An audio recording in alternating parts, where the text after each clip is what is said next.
Hi sports viewers, welcome back to another video. இது ஒரு புது சீரீஸ் கம்பீர் வலப்பல்கள் பார்ட் 1. என்னடா கம்பீர் வலப்பல்கள்னு பேர் வச்சிருக்கான்னு யோசிக்கலாம்.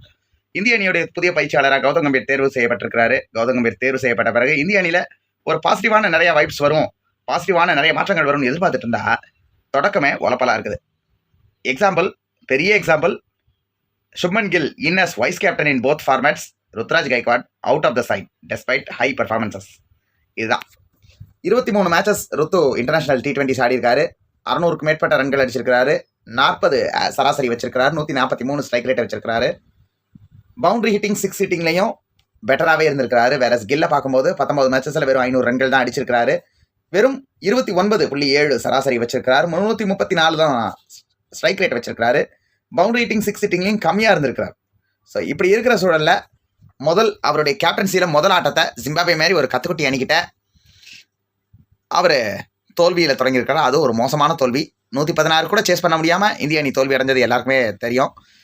கடந்த மாதம் தான் நடந்துச்சு. அது 6ஆம் நிச்சயமாக வடுவா நிற்கும்னு நினைக்கிறேன். வேற ருத்து அவருக்கும் ஒரு கேப்டன்சி வாய்ப்பு வழங்கப்பட்டது.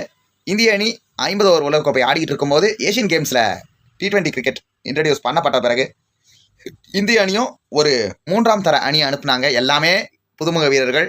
கேப்டன் ருத்ராஜ் கைக்வாட்னு சொல்லி போட்டு அனுப்புனாங்க. இந்திய அணிக்கு தங்கப்பதக்கத்தை வென்று கொடுத்தார் ருத்ராஜ் கைக்வாட். அவருடைய சிறப்பான கேப்டன்சி மற்றும் திறமையான அணி தேர்வுகள் எல்லா விஷயத்திலையும் சிறப்பாக செயல்பட்டு இந்திய அணிக்கு தங்கப்பதக்கத்தை வென்று கொடுத்தார். கிட்டத்தட்ட ஒரு ரஞ்சி டீம் மாதிரி ஒரு டீமை கூட்டு போயிட்டு இந்த விஷயத்தை அசால்ட்டாக சாதிச்சு காட்டினார் ருத்து. ஸோ இப்படி இருக்கிற சூழலில் ரீசன்ட் ஃபார்ம் அடிப்படையிலையும் கில்லை விட ருத்து தான் பெட்டராக இருந்திருக்கிறாரு. கடைசியாக ஆடின ஜிம்பாப்வே சீரீஸில் 170 ரன்கள் அடித்து Shubman Gill player of the series வாங்கியிருந்தாலும் 5 ஆட்டங்களில் அவர் 170 ரன் அடித்தார். எல்லா இன்னிங்ஸ்லையும் ஒரே இன்னிங்ஸ் தவிர மிச்சம் எல்லா இன்னிங்ஸ்லையுமே அவுட் ஆகியும் இருந்தார். கிட்டத்தட்ட 43 சராசரியில் அடிச்சிருந்தார். வேற சுப்மன் கில்லை பார்த்தோம் அப்படின்னு சொன்னால் 4 ஆட்டங்களில் மட்டுமே விளையாடுற வாய்ப்பு கிடைச்சிது. 3 ஆட்டங்களில் ரன்ஸ் அடிச்சிருந்தாரு. பேட்டிங் பண்ணுற வாய்ப்பு கிடைச்சிது. 133 ரன் அடிச்சிருந்தார் 66.5 சராசரியில். ஸ்ட்ரைக் ரேட் பார்த்தோம்னாலும் ருத்ராஜ் கைக்வாட் 159 ஸ்ட்ரைக் ரேட்டில் ஆடி இருந்தார். சுப்மன் கில்லோ வெறும் 125 ஸ்ட்ரைக் ரேட்டில் ஆடி இருந்தார்.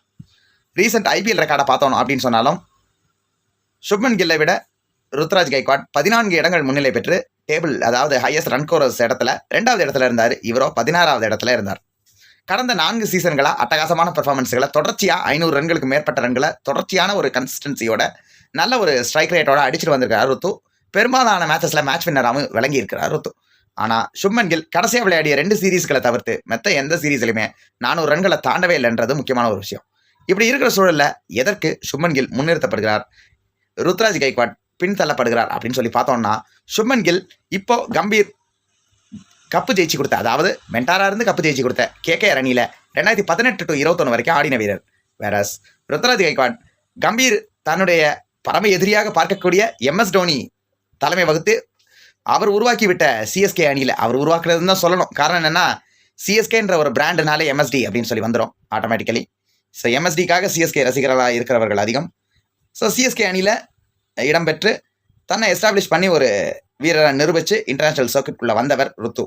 ஸோ 2012 நிறைய விஷயங்கள் MSDக்கு எதிராக பண்ணியிருக்கிறார். ஆஸ்திரேலியாவில் MSDக்கு எதிராக கம்பீர் கொடுத்த பேட்டிகள், அதைத் தொடர்ந்து வேர்ல்ட் கப் ஜெயிச்சதுக்கு பிறகு தோனியை மட்டுமே முன்னிறுத்தாதீங்க அப்படின்னு சொல்லி கமெண்ட்டை இது பண்ணி நானும் தான் அடித்தேன் அப்படின்னு சொல்லாமல் சொல்லிக்கிட்டு இருந்த சில விஷயங்கள். அது மட்டும் இல்லாமல் 2012 ஹோம் சீரீஸில் இந்தியா இங்கிலாந்து கிட்ட விளையாடும் போது நல்லா இன்ஃபார்மில் விளையாடிட்டு இருந்த புஜாராவை ஓரிரு முறை ரன் அவுட் ஆக்கி விட்டு தேவையான கான்ட்ரோவர்சிஸில் சிக்கினவர். நான் அப்படி தான் பண்ணினேன், நான் வேணும்னே தான் செஞ்சேன் அப்படின்னு சொல்லி வெளிப்படையாக ஓப்பன் ஸ்டேட்மெண்ட் எல்லாம் விட்டவர். 2013 நல்ல ஃபார்மில் ஸ்ரீலங்காவுக்கு எதிராக ஒன் டே சீரீஸ் ஆடிட்டு இருக்கும்போது தேவையில்லாத ஸ்டேட்மெண்ட்டுகளை இந்திய அணி கேப்டன் MSDக்கு எதிராக விட்டு, டீம் மேனேஜ்மெண்ட்டுக்கு எதிராக விட்டு அணியிலிருந்து முற்றிலுமாக காணாமல் போன ஒரு வீரர் கௌதம் கம்பீர். இப்படி இருக்கிற ஒருத்தர் ருத்ருவை ஒதுக்குறார் அப்படின்றதுல மாற்று கருத்துக்கு இடமே இல்லை. கண்டிப்பாக MSDயோடைய டீம்லேருந்து வந்தால் உனக்கு செகண்ட் சாய்ஸ் கூட கிடையாது அப்படின்றதுல கிளியராக இருந்திருக்கிறார் கௌதி. ஸோ கௌதி எடுத்து வச்ச முதல் அடியே கவுத்தி தான்.